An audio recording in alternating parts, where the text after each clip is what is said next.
Friends, ಇವತ್ತು ಟೊಮೊಟೊಯಿಂದ simple recipe ಮಾಡ್ತಾಯಿದ್ದೀನಿ. ತುಂಬಾ ಸಿಂಪಲ್ ಇದು. ಟೊಮೊಟೊ ಗೊಜ್ಜು, ಟೊಮೊಟೊ ಕರಿ ಏನು ಬೇಕಾದ್ರೂ ಹೊಂದ್ಕೋಬೋದು. ಯಾರು ಬೇಕಾದರೂ ಈ ರೆಸಿಪಿನ ಮಾಡ್ಬೋದು. ತುಂಬಾ ಬೇಗ ಆಗುತ್ತೆ. Easy method. ಬನ್ನಿ ಮಾಡೋ ಮೆಥಡ್ ನೋಡೋಣ. ಇಲ್ಲಿ 2 ಟೇಬಲ್ ಸ್ಪೂನು ಎಣ್ಣೆ ಹಾಕ್ಕೊಳ್ತಾ ಇದ್ದೀನಿ. ಸ್ವಲ್ಪ ಸಾಸಿವೆ, ಇಲ್ಲಿ 1 ಸ್ಪೂನ್ ಕಡಲೆಬೇಳೆ, 1 ಸ್ಪೂನ್ ಉದ್ದಿನಬೇಳೆ ಹಾಕ್ಕೊಳ್ತಾ ಇದ್ದೀನಿ. ಸ್ವಲ್ಪ ಲೈಟ್ ಕಲರ್ ಬರಬೇಕು. ಲೋ ಫ್ಲೇಮಲ್ಲಿ ಮಾಡಬೇಕು. ಬೇಗನೆ ಅದು ಕಲರ್ ಚೇಂಜ್ ಆಗಿಬಿಡುತ್ತೆ, ಸೀದೋಗ್ಬಿಡುತ್ತೆ. ಇಲ್ಲಿ 3 ಹಸಿಮೆಣಸಿನ್ಕಾಯಿ ಕಟ್ ಮಾಡಿ ಹಾಕ್ಕೊಳ್ತಾ ಇದ್ದೀನಿ. ಎಣ್ಣೆಯಲ್ಲಿ ಫ್ರೈ ಆದರೆ ಟೇಸ್ಟು ಚೆನ್ನಾಗಿರುತ್ತೆ. ಬೆಳ್ಳುಳ್ಳಿನ ಜಜ್ಜಿಬಿಟ್ಟು 4ರಿಂದ 5 ಹಾಕ್ಕೊಳ್ತಾ ಇದ್ದೀನಿ. ಅದು ಸ್ವಲ್ಪ ಕಲರ್ ಚೇಂಜ್ ಆಗಲಿ. ಫ್ರೆಂಡ್ಸ್, ತುಂಬಾ ಚೆನ್ನಾಗಿರುತ್ತೆ. ಒಂದು ಸಲ ಟ್ರೈ ಮಾಡಿ. ತುಂಬಾ ಸಿಂಪಲ್ ಮೆಥಡ್ ಇದು. ಯಾರು ಬೇಕಾದರೂ ಈ ರೆಸಿಪಿನ ಮಾಡ್ಬೋದು. ಕರಿಬೇವು ಹಾಕ್ಕೊಳ್ತಾ ಇದ್ದೀನಿ. ಇಲ್ಲಿ 3 ಈರುಳ್ಳಿನ ಕಟ್ ಮಾಡಿ ಹಾಕ್ಕೊಳ್ತಾ ಇದ್ದೀನಿ. ಫ್ರೆಂಡ್ಸ್, ಈರುಳ್ಳಿನ ಅಷ್ಟೇ ಚೆನ್ನಾಗಿ ಫ್ರೈ ಆಗಬೇಕು. ಲೈಟ್ ಗೋಲ್ಡನ್ ಕಲರ್ ಬರಬೇಕು. ಅಲ್ಲಿವರೆಗೂ ಫ್ರೈ ಮಾಡಬೇಕು. ಆವಾಗಲೇ ಟೇಸ್ಟ್ ತುಂಬ ಚೆನ್ನಾಗಿ ಬರುತ್ತೆ. ನಾವು ಅರ್ಧ ಈರುಳ್ಳಿ ಬೇಯಿಸ್ಬಿಟ್ಟು ಮಾಡೋದೇ ಅಷ್ಟು ಚೆನ್ನಾಗಿರಲ್ಲ. ತುಂಬ ಚೆನ್ನಾಗಿರುತ್ತೆ. ಒಂದು ಸಲ ಟ್ರೈ ಮಾಡಿ. ಸ್ವಲ್ಪ ಅರಶಿನ ಹಾಕ್ಕೊಳ್ತಾ ಇದ್ದೀನಿ.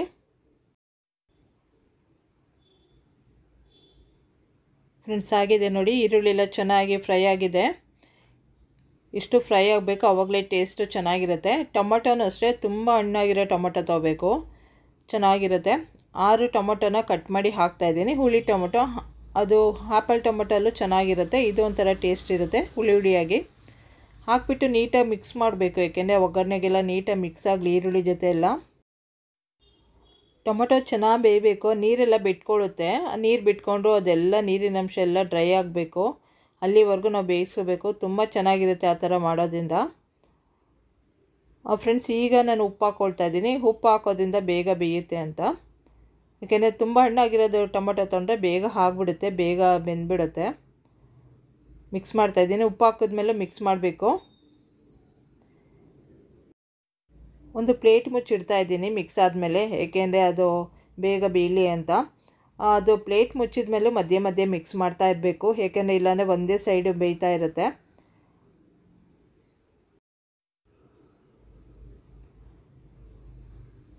ಫ್ರೆಂಡ್ಸ್, ಎಲ್ಲ ನೀರು ಬಿಟ್ಕೊಂಡಿದೆ ನೋಡಿ. ಆ ಟೊಮೊಟೊಯಿಂದ ಎಲ್ಲ ಉಪ್ಪು ಹಾಕಿರ್ತೀವಲ್ಲ, ಎಲ್ಲ ಚೆನ್ನಾಗಿ ನೀರು ಬಿಟ್ಕೊಂಡಿದೆ. ಫುಲ್ ಅದೆಲ್ಲ ನೀರೆಲ್ಲ ಡ್ರೈ ಆಗಬೇಕು. ಅಲ್ಲಿವರೆಗೂ ಬೇಯಿಸ್ಕೋಬೇಕು. ಇನ್ನೊಂದು 2 ನಿಮಿಷ ಬೇಕಾಗುತ್ತೆ. ಒಂದು ಸಲ ಮಿಕ್ಸ್ ಮಾಡಿಬಿಟ್ಟು ಮತ್ತೆ ಪ್ಲೇಟ್ ಮುಚ್ಚಿಡ್ತಾ ಇದ್ದೀನಿ ನಾನು, ಏಕೆಂದರೆ ಅದು ನೀಟಾಗಿ ಎಲ್ಲ ಡ್ರೈ ಆಗಲಿ ಅಂತ.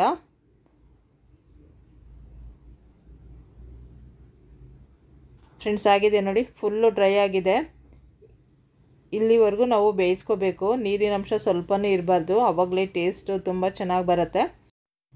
ಈಗ ಧನಿಯಾ ಪುಡಿ ಹಾಕ್ತಾಯಿದ್ದೀನಿ 1 ಟೀ ಸ್ಪೂನು.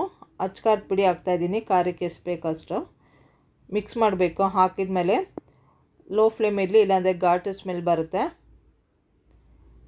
ಫ್ರೆಂಡ್ಸ್, ಇದಕ್ಕೆ ನಾನು ನೀರು ಸೇರಿಸ್ತಾ ಇದ್ದೀನಿ 1.5 ಲೋಟ ಅಷ್ಟು.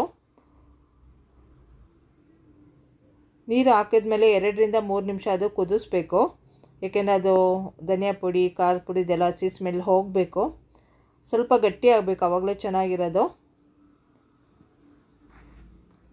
ಫ್ರೆಂಡ್ಸ್, ಕುದೀತಾ ಇದೆ. ಇನ್ನು ಸ್ವಲ್ಪ ಗಟ್ಟಿಯಾಗಲಿ, ಚೆನ್ನಾಗಿರುತ್ತೆ. ರೈಸ್ ಜೊತೆ, ಚಪಾತಿ ಜೊತೆ ತುಂಬ ಚೆನ್ನಾಗಿರುತ್ತೆ. ಫ್ರೆಂಡ್ಸ್, ಆಗಿದೆ ನೋಡಿ. ಇಷ್ಟಾದರೆ ಸಾಕು.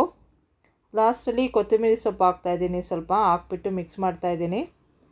ಫ್ರೆಂಡ್ಸ್, ನಿಮಗೆ ಈ ರೆಸಿಪಿ ಇಷ್ಟ ಆಗಿದ್ದರೆ ಲೈಕ್ ಮಾಡಿ, ಶೇರ್ ಮಾಡಿ, ನನ್ನ ಚಾನಲ್ಗೆ ಸಬ್ಸ್ಕ್ರೈಬ್ ಮಾಡ್ಕೊಳ್ಳಿ. ಹೊಸ ವಿಡಿಯೋ ಅಪ್ಲೋಡ್ ಮಾಡಿದಾಗ ಫಸ್ಟು ನಿಮಗೆ ನೋಟಿಫಿಕೇಷನ್ ಬರುತ್ತೆ. ಪ್ಲೀಸ್ ಸಬ್ಸ್ಕ್ರೈಬ್ ಮಾಡ್ಕೊಳ್ಳಿ ನನ್ನ ಚಾನಲ್ಗೆ. Thank you.